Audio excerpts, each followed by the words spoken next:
Morning. Good morning, and welcome.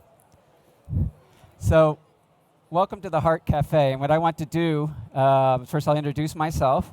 My name is Tom Gaziano. I'm a cardiologist, a general cardiologist who does research in low and middle income countries around implant. I'm not a specialist in ATTR myopathy. Turn to our patients and our experts in managing that in our discussion. What we like to know is in the format of this Heart Cafe, which is sponsored by the World Heart Federation, is a discussion initially with our experts, but then ultimately engagement with our audience. And so, brief introduction. I don't know if you are listening to me. Yeah. Now better. Okay. My name is Dulce Brito. I'm from Lisbon, Portugal. I'm cardiologist, and I run during the last 15 years a unit dedicated to cardiomyopathies, including I work in one of the Portugal centers dedicated to amyloid heart disease, namely ATTR, and in particular cardiomyopathy. So it's my pleasure to be here and share this discussion. Testing, 1, 2, 3. Yeah, my name's David Gregory. I'm a patient with ATTR, amyloidosis, the hereditary type. I'm also a trustee with the UK ATTR Patient Association, and a board member with the Amyloid Alliance. Global place. Good to see you. My name is Mariana Fontana. I am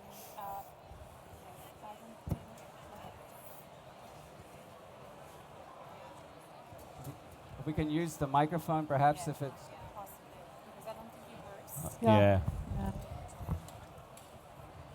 It works only sometimes. Maybe not. Maybe now it does, but I think it's a bit on and off. Yeah.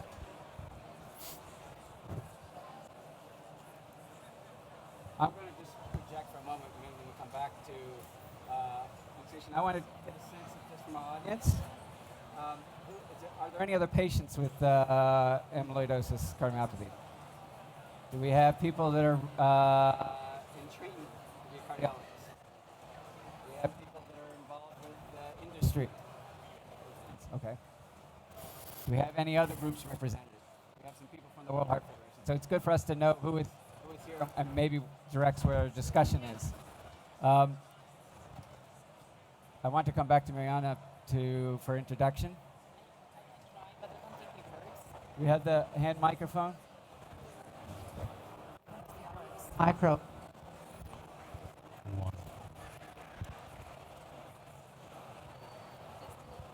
While we're waiting for that, let me give a little more introduction, a background. So they also serve as the scientific chair for the World Heart Federation. And the World Heart Federation is an organization made up of other member organizations, societies and foundations, and patient advocacy groups. And so our job is to convene patients, scientists, people from industry to come and talk about different topics, how we can advance our knowledge, but also make sure that we address the knowledge and do gap, where we know what to do, but we aren't able to implement that in every country, either due to cost or policy. And so this kind of discussion is going to take us beyond just the science of the disease and the experience of the patient, but what it means to have a health system that can help us take care of whatever the topic is. Today's topic is ATTR cardiomyopathy, or amyloidosis of transthyretin. Because sometimes we get into our clubs and maybe people here, they don't know all the acronyms. So we want to make sure that if you have a question, raise your hand for clarification. But I'm going to engage. Do we have a microphone for Mariana? Yeah.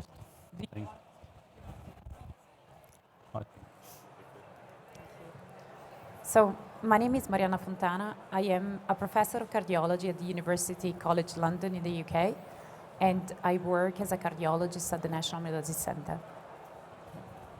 Very good. Yep. So maybe just. So David, you're first. I think we often start with the science, but I think we should start with the patient. So I'm going to just ask you if you could share first just your personal story of how you came to your diagnosis and what that journey is as a patient. He has two hats, a patient, but also somebody who is an advocate for other patients. But maybe we just talk about your personal story first. Yeah, with pleasure. My journey started about 6 years ago when I had some heart kind of issues going on because I do a lot of walking up hills and all that sort of stuff. And I thought, oh, this isn't quite right. A few palpitations, a bit of chest kind of pains, etc. So that kind of went on for a year, and the lovely cardiologists did all tests, angiograms and ECGs and everything, and they couldn't really find anything because it's those things don't pick up unless you know what you're going for. But at the same time, my sister, 11, well, she was 11 years older than me, was going through the whole hospital. She had so many varieties of symptoms. She had heart issues, she had significant weight loss, she had water retention, hand and feet neuropathy problems, some autonomic issues, and she was going through every single department. We thought she was hypochondriac actually, and how wrong we were on that one as a family. So it was a real challenge, and she probably was in the system for 4 years before she actually got diagnosed. To be fair, a cardiologist had a knowledge of the disease, and he put all the flags together, and it came up with this disease, and we were sent to the central hospital to get tested. And that's when, even though I'm far less into the disease in terms of my personal part, she pretty well got to the point where she passed away, didn't have any of the treatments because they only really came out 3 years ago. So that's when it kind of happened. So my brother's also got it, so 3 out of 4 of us. 50% is the normal kind of figure. So we've got a higher percentage there. So as a disease, as a patient, it's kind of personal because of that hereditary aspect. So grandchildren, children, 50% of them are going to have it. So that's a real added thing, because you deal with things, don't you, yourself? But when you're giving something to your kids, it's a bigger challenge. And, there's 18 now of our family, so half of them.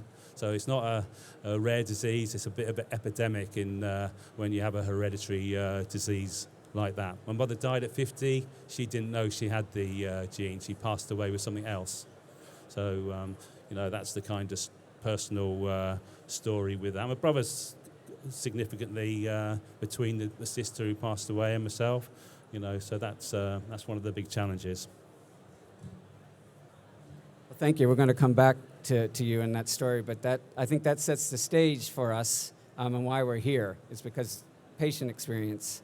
That's what we as in the industry, or as cardiologists, or as organizations representing things. Our goal is for a healthy heart for everybody, for the World Heart Federation. So that brings us to our central focus. Today is special for another reason in this meeting, because we have been working together with the World Heart Federation, with Dulce leading an effort of bringing experts from all over the world to write about and what do we know about this condition in cardiomyopathy. And partly, as you suggested, motivated by the fact that we do have some treatments, and I think that that's something very different, and we'll come to that. But let's just not assume that everybody knows all about the condition. So I'd like to turn to Mariana just to give us some understanding. You mentioned something about this being genetic, but we know that there's more than that for this. And so Mariana, can you just give us a background? What does it mean to have, what does ATTR mean? What does CM mean? What does that mean to a general population? And you could help us in how we figure that out. So thank you very much for the question. So when we think about ATTR amyloidosis, ATTR amyloidosis is a disease where the pathobiology is quite well known. So there is a protein, the transthyretin, which is normally produced by the liver, but that in specific condition with different mechanisms it misfolds and then it deposits as amyloid into the different organ and tissues. So there are two main types of ATTR amyloidosis. Wild type ATTR amyloidosis, where the gene, the ATTR gene, is in its wild type form.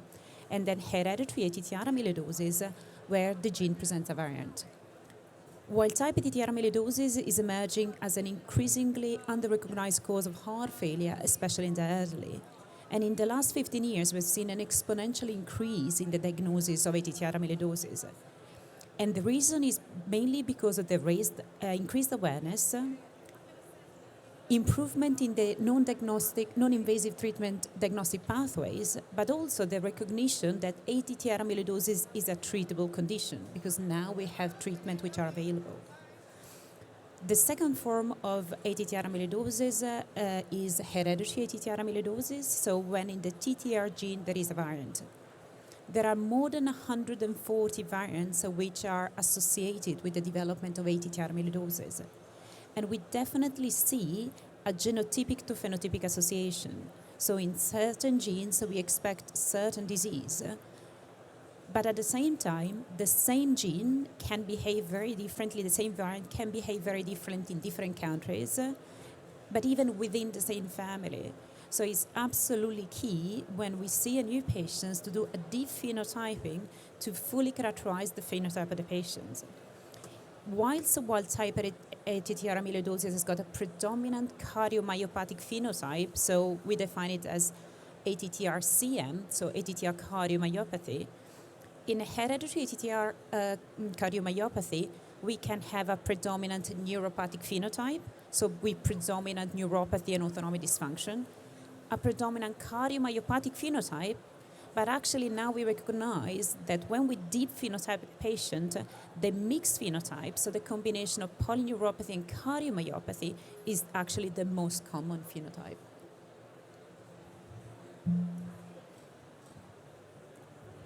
So does that make sense to you, David? So you've been following it. So I'm going to turn to Dolce, and we've gone from understanding the patient's experience to understanding the disease generally, but we've recognized some clinicians were not aware of the condition, and that's in a place in a country where there are people we think are highly trained. So we have plenty of providers that still don't know about this condition in the way that you would want to. Dolce, explain a little bit about the consensus statement, what your goals are about it in designing it, its purpose, and what you think it's going to accomplish in its first initial release.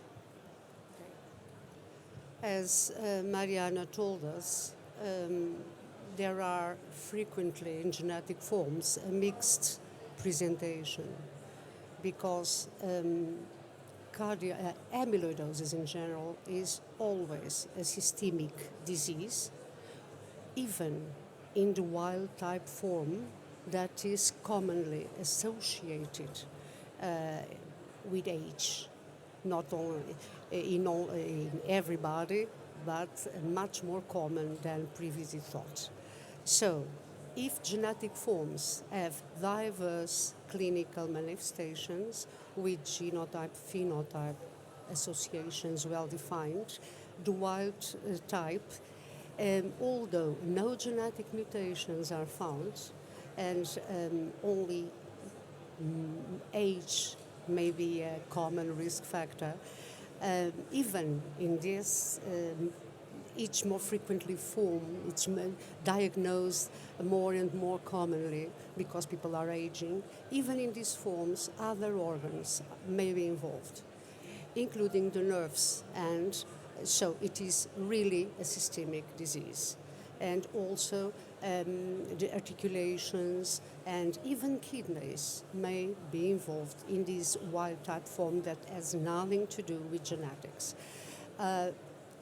So in both forms, but mainly in genetic forms, a close collaboration between several different specialties are important because this will be very good for the patient because it may be affected in several organs. So cardiology is determinant.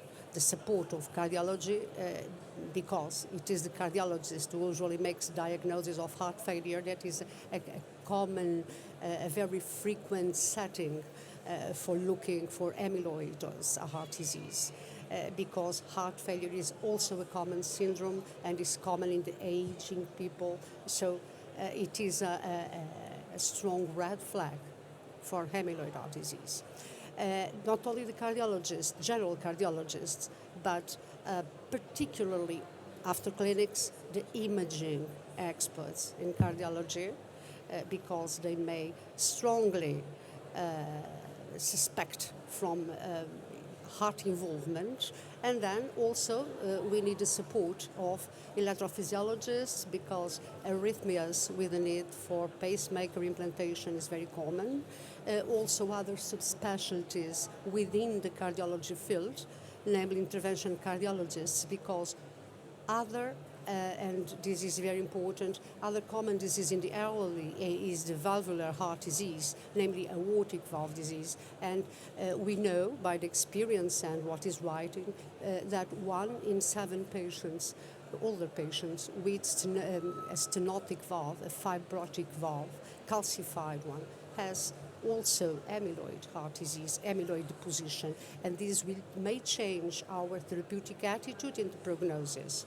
So several subspecialties within the cardiology field are involved, commonly involved, and also other specialties, gastroenterologists, because the disease may cause, namely in genetic forms, deposition in stomach and bowel, which complains of the patients. It is important also ophthalmologists, orthopedists, because the deposition in tendons and in articulations is quite common, and other specialties. Genetics, as here in the field of ATTR, and namely cardiomyopathy, and neurology, of course, a special part, because according to the mutation, neurologic complaints may be predominant, and so the neurologist will run the patient and all the journey of the patient. If cardiomyopathy is the predominant or complaint, so the cardiologist will assume the running. But in any case, genetic tests is needed, and this is independent of the age of the patient. And Gregory told us, explained us the implications for its own family, because I may be a carrier of the gene. I have an hypothesis of 50% of having received this gift from my, it's a gift anyway, from my father or mother, and may transmit, so an early diagnosis to treat the condition, whatever it is, genetic or wild type, and then the follow-up of the mutation carriers in genetic forms are quite important, are determinant. But along the journey of the patients with any of these forms of ATTR amyloidosis, there is a need for a close cooperation between other several specialties, because neurologic problems may occur due to the involvement of the autonomous nervous system with sexual impotence, sometimes independent of age, okay, in genetic forms, and also urinary incontinence from bladder problems, when they are common problems, and other specialties.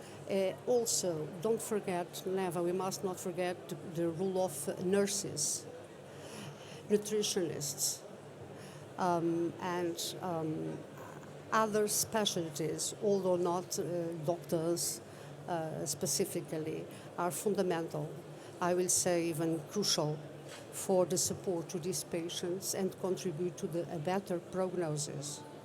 And particularly now that there are treatments already available and others underway, both forms, to treat both forms, and also neurologic situations, and now cardiology situations also.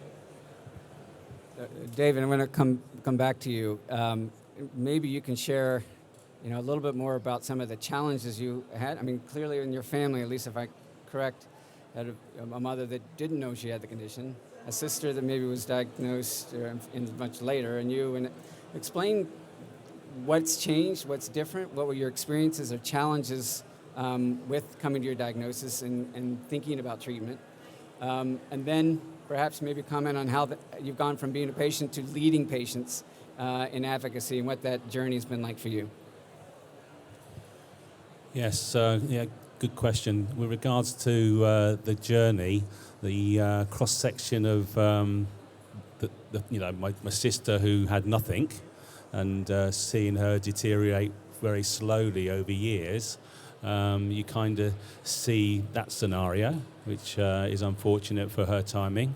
And then for myself, 5 years ago, I was told by the consultant there's very limited support with regards to the disease. So that's changed significantly. 3 years ago, treatments have come out, and my brother and myself are on those treatments, and that has, slowed. It doesn't cure it, but it does slow it down significantly, and it varies from person, even in the same family, how much the amyloid that's building up inside your body slows down. So there's a very big spectrum of seeing somebody personally not having anything to a more fortunate situation that we've actually got something, and I think that message, I remember 5-6 years ago, the consultant telling me about it, saying there's limited things. And how different it came when something came up, and he gave me the phone call. Even he was really pleased that he could actually now give treatments that will support that. Now, that's not to say, in the community, hereditary's got quite a few things going on with it. Wild type still has a very limited kind of treatments in comparison, but they are coming down the road as well, either signed off or under trial. So that's a real challenge that as a patient advocate, which I'll go on to now, I'm involved with the UK charity, so very much a specific, covering Scotland, Northern Ireland, Wales and England. So we support with information and talking to patients on a regular basis, giving them lots of information, because as we all know, and I'm sure Dr. Google, when we read that 5 years ago, I didn't think I'd be here today. So we try and get up-to-date, good information there for the patients to see, and that's something that again has changed significantly over time. There's a lot more better outcomes with this disease going forward. I'm also involved with the Amyloid Alliance. Now that's a global alliance. It's based in France, but we support about 30 organisations around the world, different charities, and over the years we regularly talk to those, have contact with them, develop relationships, give training,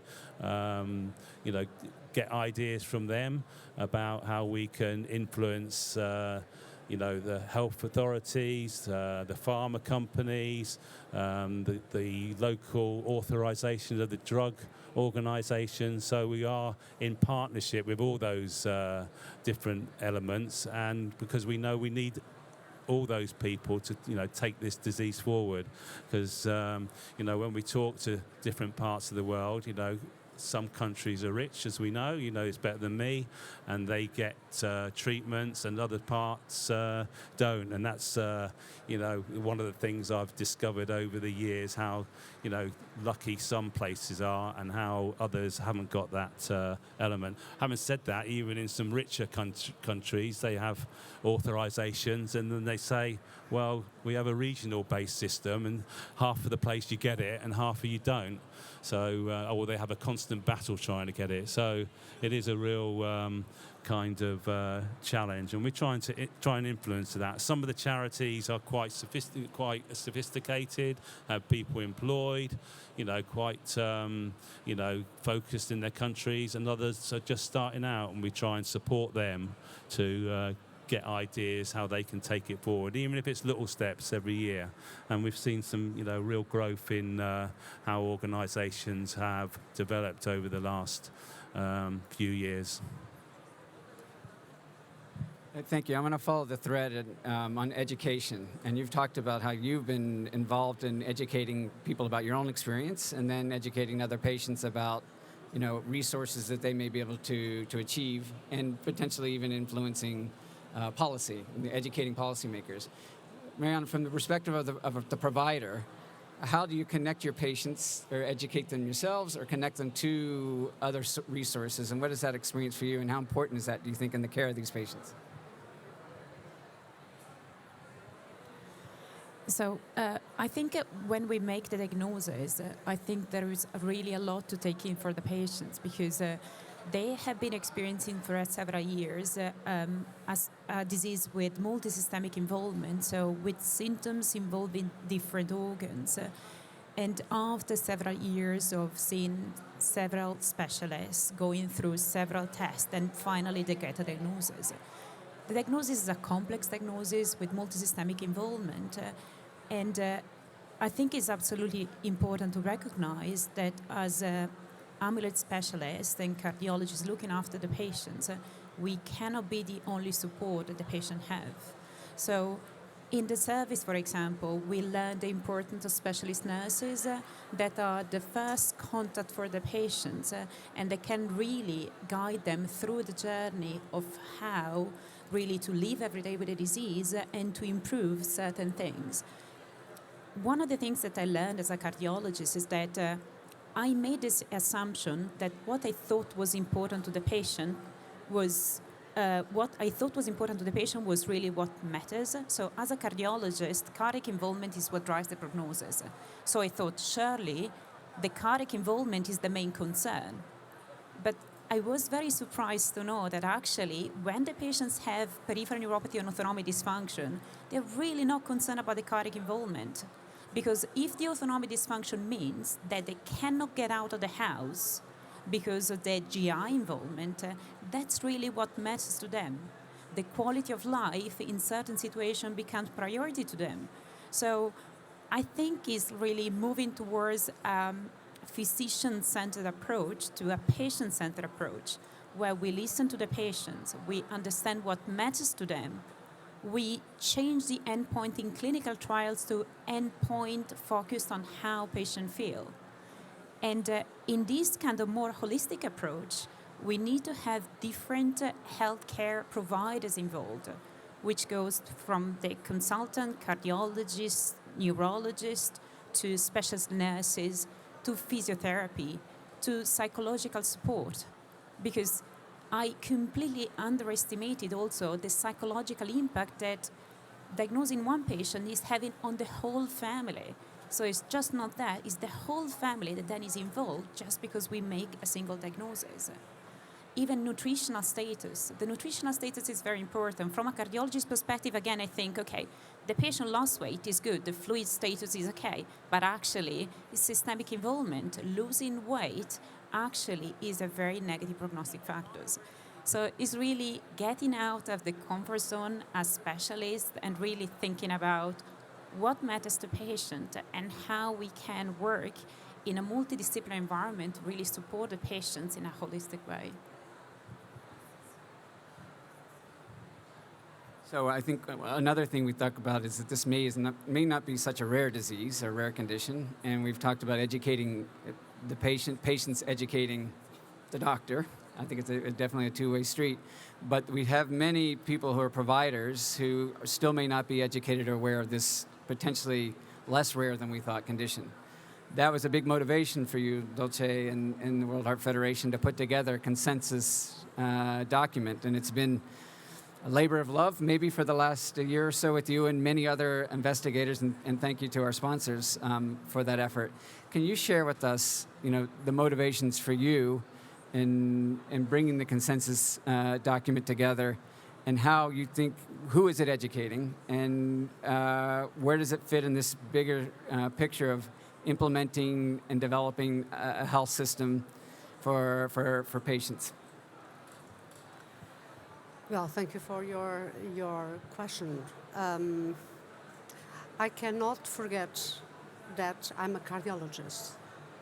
Cannot forget that, because I am.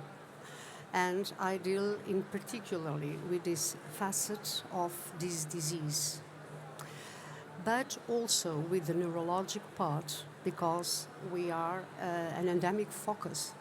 Us, Portugal, is an endemic focus for a special form of disease with involvement of the nerves very severely in the early phases and later, and at a less degree in genetic forms of the heart. But we are observing more and more commonly, daily, wild forms of disease. And we that fight or try to prevent cardiovascular diseases in global, in particular the World Heart Federation, why are we allowing to live so long patients now, normal people, for them not to treat them, not to diagnose them and then to treatment if they develop amyloid heart disease? These are two different forms of the same coin, the opposite of amyloid fibrils due to different causes. And the patient suffers from different systems, but it will depend on the patient. However, the multidisciplinary approach that is needed can be only be given if health professionals, namely doctors of all specialties, know that disease exists, that it may assume different phenotypes. It's not so rare as thought previously. On the contrary, in my particular or specific experience, I think it's much, much more commonly. And if not in genetic forms, surely on the wild type form. And both are to be thinked. But for that, education of the clinicians must be a priority, not only of the patients, education of the patients and for the patients, because they suffered, and during 4 years in your case, you didn't know what it suffers about. And this is important, including for all the family.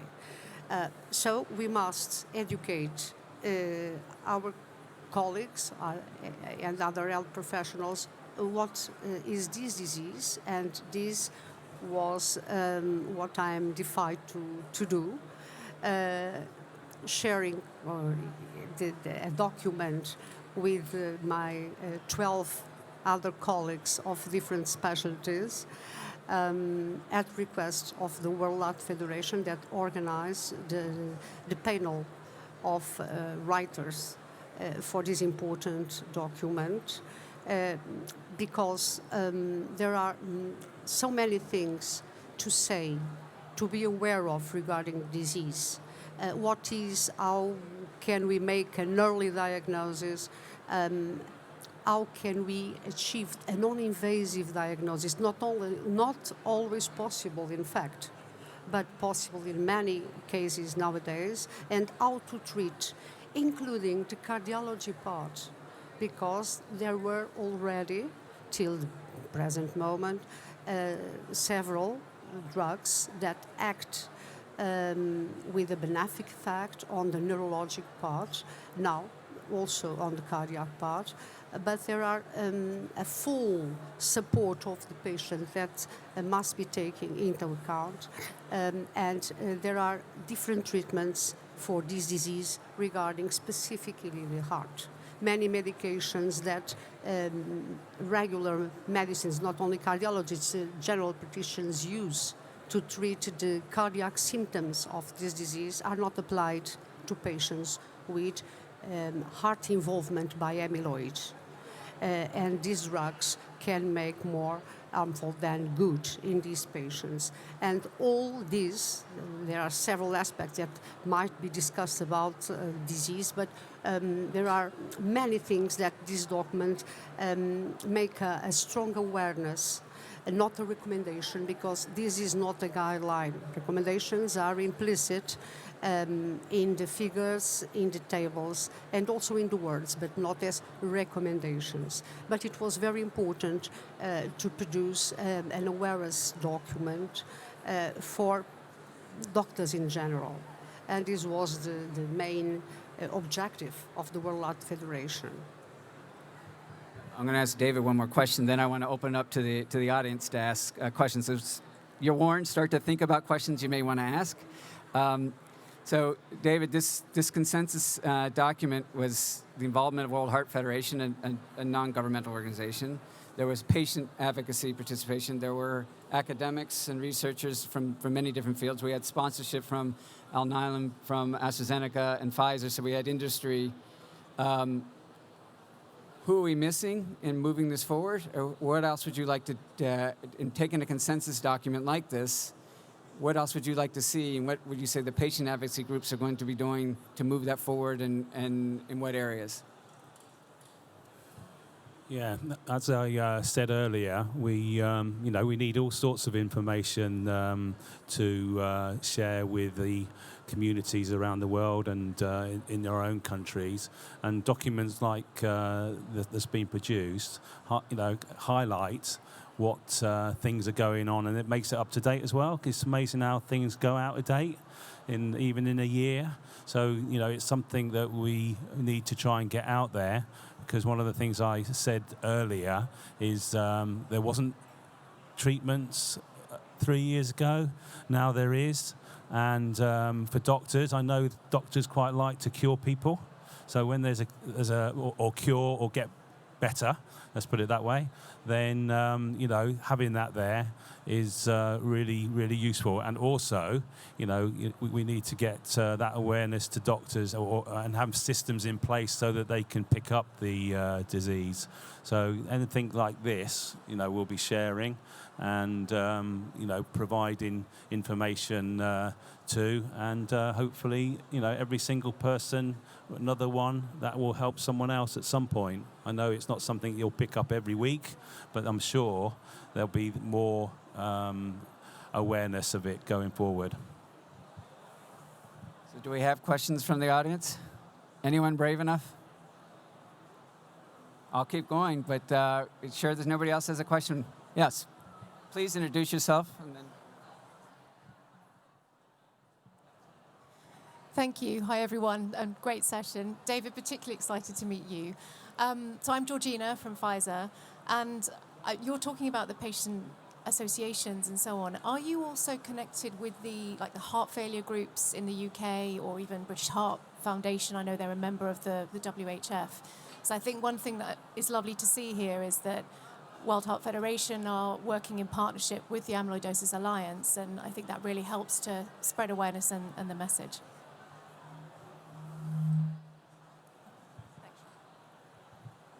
Yeah, I think that's a really important point. Over the last few years, we worked very closely with, what's the word? The Heart Organisation UK, cardiomyopathy, was it? Yeah, something like that. And also the Heart Failure UK as well. We've actually got one of our trustees that's on a project board on that as well. So we kind of do go, they have their not quite as big as this, sessions, and we have stands on there to try and raise awareness about amyloidosis as well. But we have very close relationships with those two in particular in the UK, and certainly again in Europe, some of the other charities are focused on making sure they bring those organisations in as well. So yeah, it's a very important part, and they can give us ideas as well. That's the whole point of it, isn't it? Are there any others? Well, I'm going to ask one, and then we'll come back to you. Okay, we'll take turns. Each of the panelists, if you could, you work in or live in a high-income country setting. What is your feeling or aspiration for what this means for many of the countries that may not either be able to afford or be aware of in their education the diagnostics or treatments? And what are each of you doing or thinking about? World Heart Federation represents not only high income from U.S. America and from U.S. and Europe, but also in Africa, India, and China. What does this mean for them? I think that there are countries now where this is not applied in practice now. But the message for me is read a document and think amyloid. Because if you have the minimum requests to look for it, first of all, you must think on it. And then you might look for the way to diagnose. Because, as Gregory said, it is in fact a rare disease in comparison with coronary artery disease, hypertension, valvular heart disease, etc. So it is good to be rare in that sense, because even in low-income countries, it will be easier to look for a rare disease, to invest, to look for treatment hypotheses, and including what I've said minutes ago, treating heart failure per se is different. Perhaps unhappily more difficult, but different, and at least you may do no harm to the patient. And you may, if you suspect with simple imaging techniques, and let's begin with the ECG and then the echocardiogram, things that even in low-income countries exist, in most of them at least. Of course, if you have no food to eat or if you have no water to drink, this is not important. Amyloid, it's not important. Important will be the basic, the basis of the pyramid. But if you have essential things already in the domain of health disease or cardiovascular disease, it is important to look also for this disease. And then we, people of all the world, may try to have solutions for that. But if you do not think on it, you have no solution ever. Yeah, we do have contact with some countries that really, as I said earlier, is the biggest kind of challenge I think we have. And, we do bring them on. We do have some conferences which we bring them to, particularly some of the South American countries, Venezuela, and Colombia, where they don't have the money, and bring them over. And we have making sure that they're part of that community. Even flying over is a challenge, so we make sure that one. I think one of the things is positive. Some of the pharma companies do support countries that don't have the money to provide those. So I guess I would want to get that in somewhere to encourage that to be taken into account. Yeah, charge the price that needs, because you need to do that, but have some understanding for some of those countries. And I think that's something quite powerful that can be shared a bit more, because you don't always hear it. And that's something we try and encourage quite a bit. So I agree with everything that has been said. And to that, I'd like to add a point that when we go, because we talked mainly about the diagnostic challenges related to a low-income country, but when we think about treatment, is not even anymore a just low-income country problem. I mean, I work in the UK, and in the UK, as you mentioned, we currently don't have any approved treatment for patients with ATTR cardiomyopathy. So tafamidis is widely available in other countries, but has not been approved in the UK because of cost-effectiveness problem. And I am certain that none of us doubt the efficacy of tafamidis. Tafamidis is highly effective. So it was really mainly a cost-related issue.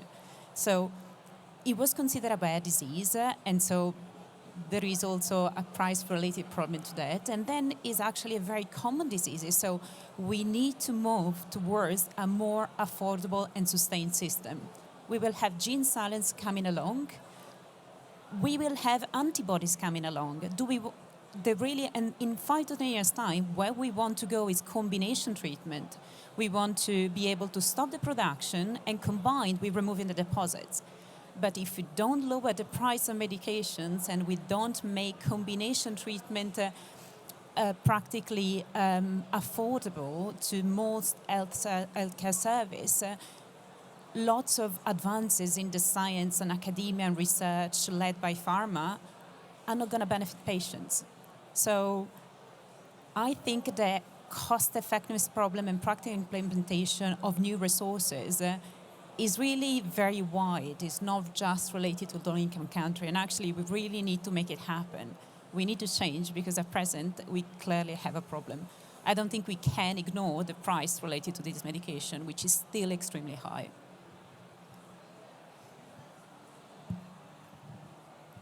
Are there further questions from the audience? One more, and then take one more question, and then I want you to think about just a minute how you want to close. Any final comments? I said, Georgina again. It's just a very general question. I saw the World Heart Day campaign is about use heart to know heart this year. So I just wondered from each of you, what do you think is the most important thing to know about ATTR-CM? This will be that's a good conclusion question as well. And again, I want to thank Alnylam and AstraZeneca and Pfizer for supporting the efforts of the consensus statement and for the Café. I will say it's there. You must think on it. It's just the conclusion bit as well, is it? Or yeah, I think hopefully it's clear from our part is that awareness part in the health departments of the world, doctors and nurses, and I know they have so many thousands of different diseases to kind of work at, but this is one that there's a lot more people out there getting, not getting treatment, not being aware that they even got the disease. So, the treatments are improving. It's not just what's now, what they're trialing. There are even more coming down. As a amyloidosis community, we're kind of blown over how much is going on in this one area. If every disease had it, you'd need another 500 pharma companies, but for us, it's something that's definitely quite exciting, if that's the right word for a treatment. I think for me, along the line the comments have been made, is really awareness, awareness, awareness. If you don't suspect the disease, you're not going to get the right diagnosis. So all efforts need to be made to raise the awareness, but also to develop effective tools to screen the population. The problem now is that we've got diagnostic techniques that works extremely well in kind of populations where the prevalence is relatively high. But what we're really missing is going from the general population to knowing which patients I have to screen. And I know that as physicians, we go on and on and on about the red flags. But if you look at guidelines from 15 years ago, the red flags are exactly the same. And so something that hasn't changed for 15 years, there's something that doesn't work. There's something that have done wrong.